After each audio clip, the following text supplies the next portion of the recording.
ಕ್ಲಸ್ಟರಲ್ಲಿ ಜನ ಬದುಕಬೇಕಾದ್ರೆ, ಬೆಂಗಳೂರಿನ ಜನ ಇಲ್ಲಿ ಉಳಿಬೇಕಾದ್ರೆ ಬಯೋಡೈವರ್ಸ್ ಪಾರ್ಕ್ ಅಂತೇಳಿ ಸರ್ಕಾರನೇ ಮಾಡಿರ್ತಕ್ಕಂಥದ್ದು.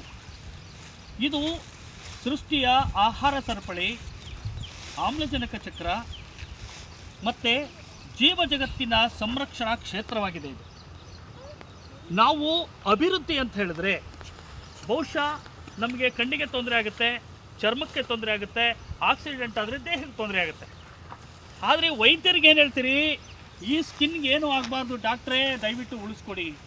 ಡಾಕ್ಟ್ರೇ ಕಣ್ಣನ್ನು ಉಳಿಸ್ಕೊಡಿ, ಕಣ್ಣಿಗೇನು ಆಗಬಾರ್ದು, ಕಾಲ್ಗೇನು ಆಗಬಾರ್ದು, ಮೂಲವನ್ನು ಉಳಿಸ್ಕೊಡಿ ಅಂತ ಹೇಳ್ದಂಗೆ ಈ ಭಗವಂತನ ಸೃಷ್ಟಿಯಿಂದ ಜೀವಗಳ ಉತ್ಪತ್ತಿಗೆ, ಜೀವರಾಶಿಗಳ ಸೃಷ್ಟಿಗೆ, ಜೀವನದ ಸೃಷ್ಟಿಗೆ ಏನಾಗಬೇಕು ಅಂಥೇಳಿ ದೈವ ಸೃಷ್ಟಿಯಿಂದ ಈ ಪ್ರಾಕೃತಿಕ ಪರಿಸರ ಸೃಷ್ಟಿಯಾಗಿದೆ. ಆದರೆ ನಾವು ಏನನ್ನ ಇಲ್ಲಿ ಬಂದು ಕಲಿತವೋ, ಇವಾಗ ಮಕ್ಕಳು ಅವರ ಅಪ್ಪನ ಆಸ್ತಿಗೆ ನಾನು ಓನರ್ ಅಂತ ಹೇಳೋ ಥರ ಆಗಿ ಭಗವಂತನ ಪ್ರಾಪರ್ಟಿಗೆ ನಾವು ಓನರ್ ಆಗಿದ್ದೀವಿ. ಆದರೆ ಅದರ ಮೇಲೆ ನಮ್ಮ ಪ್ರಭಾವವನ್ನು ಮಾಡ್ತಾ ವೈಜ್ಞಾನಿಕದ ಕಟ್ಟಡಗಳನ್ನು ಕಟ್ತಾ ಇದ್ದೀವಿ. ಈ ಕಟ್ಟಡಗಳನ್ನು ಕಟ್ಟೋದ್ರಿಂದ ಏನಾಗ್ತಾ ಇದೆ? ಅಂತರ್ಜಲ ಪ್ರಮಾಣ ಕುಸಿತ ಆಗ್ತಾ ಇದೆ. ಅಂತರ್ಜಲ ಪ್ರಮಾಣ ಕುಸಿತ ಆಗ್ತಾ ಇರೋದ್ರಿಂದ ಇನ್ನು ಮುಂದೆ ನೀರೇ ಸಿಕ್ಕದೇ ಇದ್ದಂಗೆ ಆಗ್ತಾ ಇದೆ. ಅಂತಹ ವೇಳೆಗಳಲ್ಲಿ ಸರ್ಕಾರದಿಂದ ನೀರನ್ನು ತಯಾರು ಮಾಡಿ ನಮಗೆ ಕರ್ನಾಟಕಕ್ಕೆಲ್ಲ ಕೊಡೋಕ್ಕಾಗುತ್ತಾ? ಭಾರತಕ್ಕೆ ಕೊಡೋಕ್ಕಾಗುತ್ತಾ? ಓಕೆ, ಈ ಗಿಡ ಮರಗಳು ಸೃಷ್ಟಿಯಾಗಿರ್ತಕ್ಕಂಥದ್ದು, ಜೀವರಾಶಿಗಳು ಸೃಷ್ಟಿಯನ್ನು ಮಾಡಿರ್ತಕ್ಕಂಥದ್ದು. ಜೀವರಾಶಿಗಳು ಬಿಟ್ಟಂತಹ ಸೇವಿಸಿ ಬಿಟ್ಟಂತಹ ಗಾಳಿಯನ್ನು ಮರಗಿಡಗಳನ್ನು ತಗೋಬೇಕು.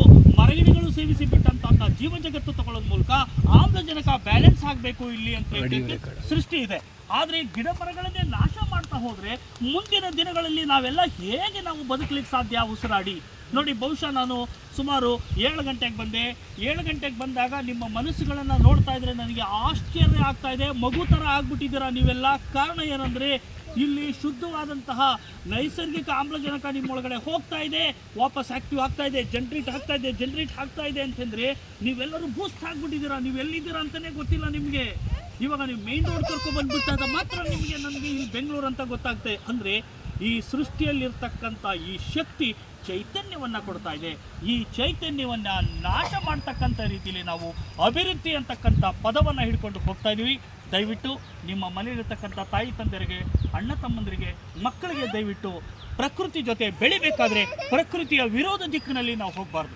ಈಗ ನೋಡಿ, ನಾವೆಲ್ಲ ಕಡೆ ಕೆಲವರು ಶೇವಿಂಗ್ ಮಾಡಿಸ್ತೀವಿ, ಎಷ್ಟು ಬೇಕು ಅಷ್ಟು ಮಾಡಿಸ್ತೀವಿ, ಮಿಕ್ಕಿದ್ದೆಲ್ಲ ಬಿಟ್ಕೊಂಡಿರ್ತೀವಿ. ನಾವು ಫುಲ್ಲು ಬಾಡಿಯನ್ನು ಮಾಡಿಸೋದಿಲ್ಲ. ಅಭಿವೃದ್ಧಿ ಆಗಬೇಕು. ತಟ್ಟೆಯಲ್ಲಿ ಉಪ್ಪಿನಕಾಯಿ ಇರತಕ್ಕಂಥ ರೀತಿಯಲ್ಲಿ ಅಭಿವೃದ್ಧಿಗಳಾಗಲಿ, ಮಿಕ್ಕಿದಂಥದ್ದೆಲ್ಲ ಉಳಿಲಿ ಅಂತ ಹೇಳ್ತಾ, ನಮ್ಮ ರೇಣುಕಾ ಪ್ರಸಾದ್ ಅವರು ಮಾಡ್ತಾ ಇರ್ತಕ್ಕಂಥ ಈ ಭೂಮಿಯನ್ನು ಉಳಿಸ್ಬೇಕು, ಭೂಮಿ ತಾಯಿಯನ್ನು ಉಳಿಸ್ಬೇಕು, ಮನುಷ್ಯರನ್ನ ಉಳಿಸಬೇಕು. ಎಷ್ಟು ವರ್ಷಕ್ಕೆ ಕೆಂಪೇಗೌಡರು ಬಂದಿದ್ದರು ನಾವು ನೋಡಿಲ್ಲ, ಆದರೆ ಕೆಂಪೇಗೌಡರ ಹೆಸರು ಉಳಿದಿದೆ. ರೇಣುಕಾ ಪ್ರಸಾದ್ ಅವರು ನಾವು ನೀವೆಲ್ಲ ಇರೋದಿಲ್ಲ. ಈ ವಾಕು ಫ್ಯೂಚರ್ ವಾಕ್ ಆಗಬೇಕು. ಫ್ಯೂಚರ್ ವಾಕ್ ಆಗಬೇಕಾದ್ರೆ ಎಲ್ಲೆಲ್ಲಿ ಇದರ ಜನರನ್ನೆಲ್ಲ ಈ ನೇಚರ್ಗೆ ನೀವೆಲ್ಲರೂ ಕರ್ಕೊಂಬರಬೇಕು. ಒಬ್ಬರು, ಇಬ್ಬರಿಗೆ ಇಬ್ಬರು, 4ಕ್ಕೆ 4,000 ಜನಕ್ಕೆ ಅಲ್ಲ 10 ಲಕ್ಷ ಜನ ಇಲ್ಲಿ ಬರಬೇಕು. ಇದನ್ನು ನೋಡಬೇಕು. ಈ ಮೂಲ ಭೂಮಿಯನ್ನು ಉಳಿಸ್ಬೇಕು. ಈ ಚೆಕ್ ಡ್ಯಾಮಲ್ಲಿ ನೀರು ಸುಮಾರಷ್ಟು, ಇಲ್ಲಿ ನೋಡಿ, ನಾವು ಅಲ್ಲಿ ನಿಂತ್ಕೊಂಡ್ರೆ ಎಷ್ಟಿರ್ತೀವಿ ಅಷ್ಟು ನೀರು ಇಲ್ಲಿ ತುಂಬಿದಾಗ ಈ ಬೆಂಗಳೂರು ಕೆಂಗೇರಿ ಸುತ್ತಮುತ್ತ ಇರತಕ್ಕಂಥ ಎಲ್ಲ ಕಡೆ ಬೋರ್ವೆಲ್ಗಳಲ್ಲಿ ನೀರು ಬಂದಾಗ ಒಂದು ಟ್ಯಾಂಕ್ ನೀರಿಗೆ 1,500 ರೂಪಾಯಿ ಕೊಡ್ತಾ ಇದ್ದಾರೆ. ಒಂದು ಟ್ಯಾಂಕ್ ನೀರಿಗೆ 300 ರೂಪಾಯಿ ಕೊಡ್ತಾ ಇದ್ದಾರೆ. 1 ಲೀಟರ್ ನೀರಿಗೆ 25 ರೂಪಾಯಿ ಆಗಿದೆ. ಬಹುಶಃ ಇಲ್ಲಿ ನೀರು ನಿಂತುಕೊಳ್ತಕ್ಕಂಥ ರೀತಿಯಲ್ಲಿ ಈ ಮಳೆಗಾಲದಲ್ಲಿ ನಾವೆಲ್ಲ ಸೇರಿ ಮಾಡಿದ್ದೇ ಆದರೆ ಮುಂದಿನ ದಿನಗಳಲ್ಲಿ 15 ಕಿಲೋಮೀಟರ್ ತನಕನೂ ಕೂಡ ರೀಜನರೇಟ್ ಆಗುತ್ತೆ. ಎಲ್ರಿಗೂ ಕೂಡ ಆರೋಗ್ಯ ಸಿಗ್ತದೆ ಅಂತೇಳಿ ಆರೋಗ್ಯವನ್ನು ಬಿಲ್ಡಿಂಗಿಂದ, ಹಣಹಾಸ್ತಿಯಿಂದ, ವೈಜ್ಞಾನಿಕವಾಗಿ ಮಾಡತಕ್ಕಂಥ ಅಭಿವೃದ್ಧಿಯಿಂದ ಆರೋಗ್ಯವನ್ನು ತಗೊಳ್ಳೋಕ್ಕೆ ಸಾಧ್ಯವಿಲ್ಲ. ಆರೋಗ್ಯ ಮತ್ತು ಆಯುಷು ಫ್ಯೂಚರ್ ವಾಕ್ ವಿಲ್ ಇರೋದಷ್ಟೇ ಆಗಿರೋದು. ಇವತ್ತಿನ ಸಂರಕ್ಷಣೆ ಆಗಬೇಕು ಅಂತ ಹೇಳ್ತಾ, ನೀವೆಲ್ಲ ಸಂರಕ್ಷಕರಾಗಿ ಬಹುಶಃ ನಿಮ್ಮ ಮಕ್ಕಳಿಗೆ ಅರಣ್ಯಕ್ಕೆ ಕರ್ಕೊಂಡೋಗಿ, ಅರಣ್ಯ ಅಂದರೆ ನೀವು ಮಾದೇಶ್ವರನ ಬೆಟ್ಟಕ್ಕೋ ಇಲ್ಲ ಧರ್ಮಸ್ಥಳ ಬೆಟ್ಟಕ್ಕೋ ಬಾಬಾ ಬುಡನ್ಗಿರಿಗೋ ಹೋಗೋದು ಭಾಳ ಕಷ್ಟ ಆಗುತ್ತೆ. ಯಾಕಂದರೆ ಅದಕ್ಕೋಸ್ಕರ ಗಾಡಿ ಮಾಡ್ಕೊಂಡು ಹೋಗಬೇಕಾಗುತ್ತೆ, ಖರ್ಚು ಮಾಡಬೇಕಾಗುತ್ತೆ. ನಿಮ್ಮಲ್ಲಿ ನೇಚರ್ ನಿಮ್ಮ ಪಕ್ಕದಲ್ಲೇ ಇದೆ. ಫ್ಯೂಚರ್ಗೋಸ್ಕರ ಉಳಿಸೋದಕ್ಕೆ ಎಲ್ಲರನ್ನೂ ಕರ್ಕೊಬನ್ನಿ. ಎಲ್ಲರೂ ನಿಮ್ಮ ಥರನೇ ನೋಡಿ. ಇವಾಗ ಬರುವಾಗ ನೀವು ಹೆಂಗಿದ್ರಿ ಅಂದರೆ ಟೈರ್ಡ್ ಆಗಿರೋ ಬಂದಿದ್ದೀವಿ, ವಾಕ್ ಸ್ಟಾರ್ಟ್ ಮಾಡಿದ ತಕ್ಷಣ ಕೇಕ್ ಹಾಕ್ಬಿಟ್ಟಿದ್ದೀರಾ. ನೀವು ನಗ್ತಾ ಇರೋ ಥರ ಎಲ್ಲರನ್ನೂ ನಗಿಸಿ ಕಳಿಸಿ ಅಂತ ಹೇಳ್ತಾ, ಊಟ ಮನೆಯಲ್ಲಿ ಸಿಗುತ್ತೆ, ರೋಡಲ್ಲೆಲ್ಲ ಆಹಾರ ಸಿಗ್ತದೆ, ಏನು ಬೇಕಾದರೂ ದುಡ್ಡು ಕೊಟ್ಟರೆ ಸಿಗ್ತಾ ಇದೆ.